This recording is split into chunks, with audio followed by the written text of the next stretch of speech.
Hi viewers, this is Rajesh. இதுதான் என்னோட முதல் ரிவ்யூ. என்ன படம்னு பார்த்தீங்க அப்படின்னா எச்என்ங்க. ஸோ இந்த எச்என் படத்தோட டேரக்டர் யாருன்னு பார்த்தீங்க அப்படின்னா விஷ்ணுவர்தன். விஷ்ணுவர்தன் பற்றி சொல்ல தேவையில்லைங்க. ஏன்னா அவர் நம்ம தலையை வச்சு பில்லா ஆர்வம் அப்படின்னு ஒரு மாஸ் படங்களை எல்லாம் கொடுத்துருக்காருங்க. ஸோ இந்த படத்துக்கு மியூசிக் டேரக்டர் பார்த்தீங்க அப்படின்னா நம்ம யுவன் சங்கர் ராஜா. அவர் மற்ற படத்தை கம்பேர் பண்ணும்போது இந்த படத்துக்கு அவர் திறமை கம்மியாக தாங்க வெளிப்பட்டுருக்கு.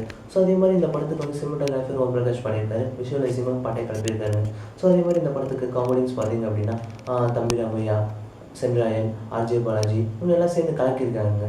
ஒரு காமெடி பட்டாலுமே சேர்ந்து கலக்கியிருக்காங்க. இந்த படத்துக்கு ஹீரோஸ் பார்த்தீங்க அப்படின்னா நம்ம ஆர்யா, கிருஷ்ணா பண்ணியிருக்காங்க. ஹீரோயின்ஸ் தீபா அப்படின்ற ஒரு புதுமுக நடிகையும், அதே மாதிரி ஸ்வாதி அப்படின்றவங்களும் பண்ணியிருக்காங்க. ஸோ இந்த படத்தை எப்படி ஸ்டார்ட் பண்ணாரு டேரக்டர் அப்படின்னு பார்த்தீங்கன்னா, ஆர்யா திருச்செந்தூர் ஒரு சின்ன ரவுடியாக இருக்காருங்க. அதே மாதிரி கிருஷ்ணா பழனியில் ஒரு பஞ்சபுர கடையில் ஓனராக இருக்காருங்க. ஸோ கிருஷ்ணாவுக்கு ஒரு படம் நடிக்கணும், அதாவது ஒரு படம் பெரிய ஹீரோ ஆகணும் அப்படின்ற ஒரு ஆசைங்க. பட் ஆனால் அவங்க வீட்டில் ஒத்துக்காத காரணத்தினால ஹீரோயின் ஸ்வாதியோட சப்போர்ட்டோட அவர் சென்னை வராருங்க. அதே மாதிரி ஆர்யாவுக்கு ஒரு சின்ன பிரச்சனை அப்படிங்கிறனால அவரும் சென்னை வந்துடுறாரு. ஸோ இதுக்கு நடுவில் தீபா அப்படின்ற ஒரு ஹீரோயின் இன்ட்ரடியூஸ் பண்ணாங்க. தீபாவுக்கு ஒரு சின்ன பவர் இருக்குங்க. அந்த பவர்னால அவங்களுக்கும் வில்லனுக்கும் ஒரு சின்ன பிரச்சனை ஏற்படுதுங்க.